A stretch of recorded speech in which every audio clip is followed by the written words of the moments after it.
Good morning to all of you.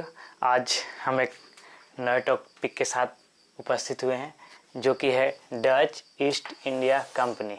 हम लोग last class में पढ़े थे ओवरव्यू थोड़ा सभी के बारे में, Dutch east India company, Portuguese east India company, England east India company और फ्रांसीसी ईस्ट इंडिया कंपनी, ये सब के बारे में पढ़े थे। लेकिन आज थोड़ा डिटेल पढ़ेंगे डच ईस्ट इंडिया कंपनी। हम लोग लास्ट क्लास में देखे थे कि कोई भी व्यापारी जब इंडिया आता था तो वे सबसे पहले ये पश्चिमी साइड में पहुंचता था हिंद महासागर होते हुए, लेकिन उन लोग के पास नक्शा होता था। लेकिन दुर्भाग्य से देखिए कि डच लोग भी ये व्यापार करने के लिए इंडिया आ रहे थे और गलती से, इन लोग को नक्शा नहीं पता था लेकिन बिना मैप के, विदाउट मैप इन लोग चल रहे थे और गलती से इंडिया आने के चाहिए यहाँ, तो ये लोग गलती से सुमात्रा महाद्वीप पे पहुँच जाते हैं। सबसे पहला सुमात्रा महाद्वीप इंडोनेशिया में है, वहाँ भी मसाले की खेती बहुत ज़्यादा होती है। ठीक है, तो हम लोग देखे थे कि सबसे पहले सुमात्रा महाद्वीप पे पहुंचने वाला जो डेनमार्क, जो डच के नीदरलैंड बोल सकते हैं या बोल सकते हैं उसको हॉलैंड के जो निवासी हैं वो हॉटमैन थे। और हॉटमैन 1595 ईस्वी में इंडोनेशिया पहुंच गए सुमात्रा महाद्वीप पे, और उन लोग को बाद में पता चला कि हम लोग गलती से सुमात्रा महाद्वीप पे चल गए हैं। नेक्स्ट है कि हम लोग का क्वेश्चन थोड़ा उट पटांग होता है। सबसे पहले क्वेश्चन ये है कि भारत आने वाला पहला यूरोपीय पुर्तगाली था, दूसरा भारत आने वाला डच है, तीसरा अंग्रेज। और स्थापना का अगर क्रम देखा जाए तो पहला पुर्तगाली, दूसरा अंग्रेज है। स्थापना उन लोग पहले कर चुके थे लेकिन आने में थोड़ा देरी कर दिए थे। हम लोग को अभी फिलहाल डच पे चलना है। तो भारत आने वाला अगर दूसरे यूरोपीय कंपनी की बात करें तो ये डच ईस्ट इंडिया कंपनी हो गई। इसके बाद इन लोग का एक फ्लैग हुआ करता था। फ्लैग जब इन लोग इंडिया आए तो इन लोग के साथ एक फ्लैग हुआ करता था। फ्लैग में इस तरह का फ्लैग था, इसमें वी लिखा हुआ था, VOC और EA। कहने का सेंस है वी फॉर वेरिंगदे ओस्ट इंडिया कंपनी। ये जो पुर्तगाली का एक नाम पढ़े थे, पोर्तुगीज ईस्ट इंडिया कंपनी का एक और नाम एस्टाडो द इंडिया था। उसी तरह से डच ईस्ट इंडिया कंपनी का एक और नाम था, उसी को बोलते वेरिंगदे ओस्ट इंडिया कंपनी। और ये A फॉर डच, जो वहाँ के नीदरलैंड का जो राजधानी है, कैपिटल है, एम्स्टर्डम हुआ करता था। हम लोग को तो ये सब, अब देखिए वहाँ क्या हुआ कि सबसे पहले तो 1595 में ये आए हॉटमैन, लेकिन पहुँच गए सुमात्रा। ये तो इंडिया पहुँचे नहीं। लेकिन उसके बाद जब पता लगा कि इंडिया कहाँ पे है, उसके बाद 1602 में इन लोग के संसद से एक प्रस्ताव पारित होता है और इसमें 17 लोग का बोर्ड होता है और 17 लोग का ग्रुप होता है। यहीं से जो काम करना है डच ईस्ट इंडिया कंपनी के लिए वही होता है। हम लोग पोर्तुगीज में पढ़े थे, पुर्तगाली ईस्ट इंडिया में कंपनी में पढ़े थे कि यहाँ गवर्नर आते थे, लेकिन डच ईस्ट इंडिया में ऐसा नहीं है। डच ईस्ट इंडिया में गवर्नर नहीं आएंगे क्योंकि इन लोग का 17 लोगों का ग्रुप है, उसी में तो होता है आगे। अब इसमें देखना है कि इन लोग इंडिया पहुँचे तो सबसे पहले ये लोग मसूलीपट्टनम में, इंडिया में मसूलीपट्टनम में फैक्ट्री स्थापित किए। सबसे पहले ये 1602 में प्रस्ताव पारित होता है और 1605 में यहाँ पहुँच जाते हैं। 1605 यहाँ, 1610, ये 3 बहुत इंपॉर्टेंट है इन लोग का फैक्ट्री। जैसे पोर्तुगीज लोग का था ना कोचीन, फिर उसके बाद गोवा, दमन द्वीप, बेसिन, फिर अगर इस साइड में आते हैं तो सेंट थोमा, चटगांव, हुगली। लेकिन इसका भी कम से कम 3 बहुत इंपॉर्टेंट है। नंबर 1 मसूलीपट्टनम, जो कि इन लोग का फर्स्ट फैक्ट्री था। सेकेंड था निजामपट्टनम। ये 2, एक तो बहुत लोग पूछते हैं लेकिन अगर 2 पूछ ले तो 2 याद रखना है, मसूलीपट्टनम, निजामपट्टनम। थर्ड में पुलिकट भी बहुत ज़्यादा इंपॉर्टेंट है। पुलिकट इसलिए, ये दोनों आंध्र प्रदेश में है, मसूलीपट्टनम और निजामपट्टनम ये आंध्र प्रदेश, लेकिन पुलिकट जो है तमिलनाडु में है। ये क्यों इंपॉर्टेंट है वो सुनिए।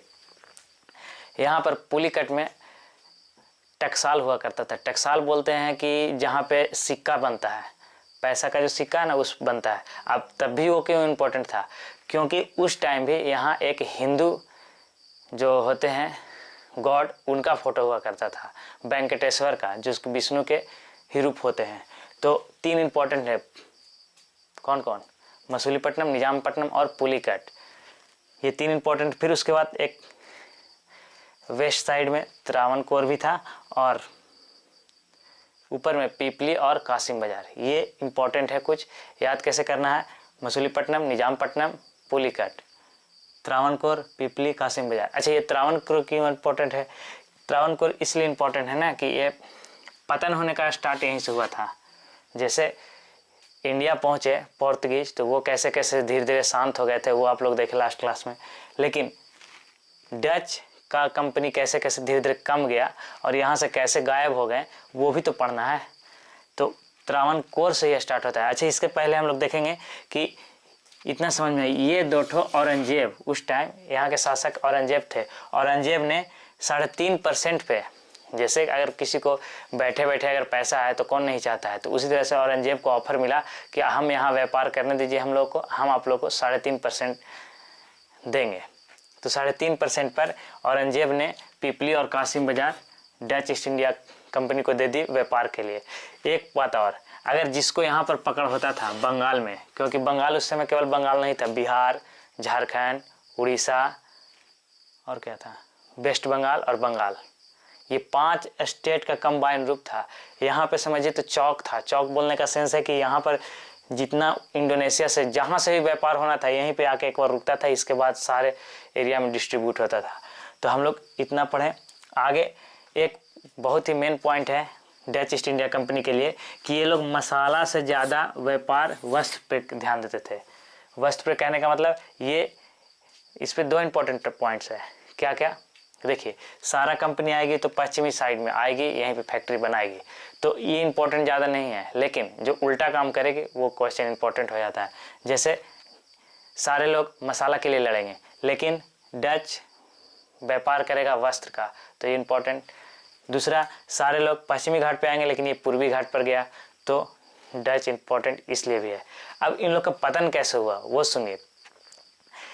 अब पहुंच गया था 1700 की ईस्वी के लगभग, 1741 का एक युद्ध होता है और 1700 लगभग 54, ये दोनों इन लोग का टर्निंग पॉइंट है। कहने का सेंस है तब तक तो सब कोई आ गया था, अंग्रेज भी था, फ्रांसीसी भी था, डेनमार्क वाला डेनिश भी था और डच भी है, पुर्तगाल है। तो कहने का मतलब है कि अगर किसी भी चीज़ लोग को किसी एक चीज़ से अगर प्रॉफिट ज़्यादा हो रहा है तो बेचने वाले अगर ज़्यादा रहेंगे और ख़रीदने वाले कम जाएंगे तो प्रॉफिट तो कम होगा। इसीलिए यहाँ के फ्रांसीसी लोग जो थे, भाई हम लोग आगे चल के पढ़ेंगे कि फ्रांसीसी का यहाँ पर भी एक माहे नाम का एक फैक्ट्री होता था, उसमें फ्रांसीसी लोग जो थे कान भरना स्टार्ट कर दिए। यहाँ के केरल में, त्रावणकोर के केरल में एक राजा थे, राजा मार्तंड वर्मा, उनको कान भर दिया और उसी समय कोलाचोर का युद्ध हुआ 1741 में। कोलाचेर बोलते हैं, कोलाचोर बोलते हैं, कुछ भी, उसी का युद्ध हुआ जिसमें यहाँ से त्रावणकोर इनका छिना गया। फिर आगे चल करके 1754 में एक और लड़ाई हुआ जिसको बेदरा का युद्ध बोलते हैं, हुगली का भी युद्ध बोलते हैं और चिंसुरा का भी युद्ध बोलते हैं, तीनों युद्ध बोलते हैं 1754 में। इससे इन लोग को ये दोनों छीना गया। फिर ये अंग्रेज के साथ हुआ था, अंग्रेज के साथ हुआ और सारा कुछ इसका छीना गया। दूसरी बात कि अंग्रेज के पास एक दिमाग बहुत ज़्यादा सीखे तो फ्रांसीसी से थे, लेकिन उन लोग के पास एक था कि तुम लोग जितना काम करना है करो लेकिन प्रशासनिक में इंटरफेयर नहीं करना है, अगर इंटरफेयर किया तो फिर हमसे युद्ध करना होगा। और अंग्रेज धीरे धीरे देख करके सारे कंपनी चुपचाप बैठ के व्यापार केवल कर रहे थे, लेकिन सारा कंपनी का जो क्या बोलते हैं उसको, प्रशासनिक देखभाल होता है वो अंग्रेज करेगा। अंग्रेज के पास सेना धीरे धीरे बढ़ते गया और उसी दरमियान देखिएगा हम लोग धीरे धीरे जैसे जैसे आगे बढ़ेंगे और देखेंगे धीरे धीरे शासन करने लगा। तो डच से जनरली 2-3 क्वेश्चन ज़्यादा होता है कि इनका पहला फैक्ट्री मसूलीपट्टनम, दूसरा निजामपट्टनम, तीसरा पुलिकट। पुलिकट क्या था, टकसाल था। यहाँ टकसाल में जो सिक्का बनता था उसको पैगोडा बोलते थे, पैगोडा चलता था, ये तमिलनाडु में है। फिर पिपली, कासिम बाजार, औरंगजेब 3.5% पे टैक्स पे दिया था। त्रावणकोर, इसके राजा मार्तंड वर्मा थे जो कि डच ईस्ट इंडिया कंपनी को हराने का काम किए थे। फिर डच वाले पूर्वी तट पे ज़्यादा ध्यान देते थे, पश्चिमी कम, और ये मसाला से ज़्यादा कपड़े पर व्यापार करते थे। आज के लिए बस इतना ही, मिलेंगे नेक्स्ट क्लास में। Thank you.